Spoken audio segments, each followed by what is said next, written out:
ದಯವಿಟ್ಟು ಕೂಡ ಯಾರು ಸ್ಥಳವನ್ನು ಬಿಟ್ಟು ಎದ್ದೇಳೋದು ಬೇಡ, ಎಲ್ಲರೂ ಅಲ್ಲೇ ಕೂತ್ಕೊಳ್ಳೋಣ.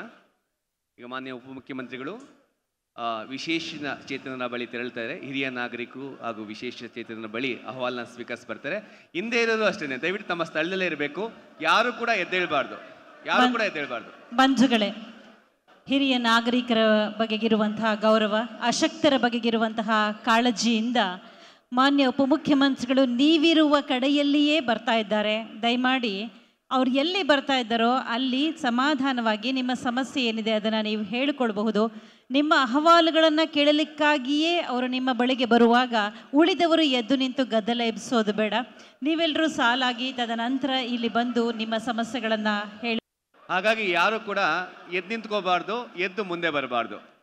ಸಾಲಾಗಿ ಕಳಿಸ್ತಾರೆ ಟೋಕನ್ ಆಧಾರವಾಗಿ. ಹಾಗಾಗಿ ಅಲ್ಲೇ ಕೂತಿರ್ಬೇಕಾಗಿ ವಿನಂತಿ. ಬಂಧುಗಳೇ, ಗೊಂದಲ ಮಾಡಿಕೊಳ್ಳೋದು ಬೇಡ. ನಿಮ್ಮ ಬಳಿಗೆ ಮಾನ್ಯ ಉಪಮುಖ್ಯಮಂತ್ರಿಗಳು ಬರುತ್ತಿರುವಾಗ ಈ ಧಾವಂತ ಯಾಕೆ, ಈ ಗಲಿಬಿಲಿ ಗೊಂದಲ ಯಾಕೆ?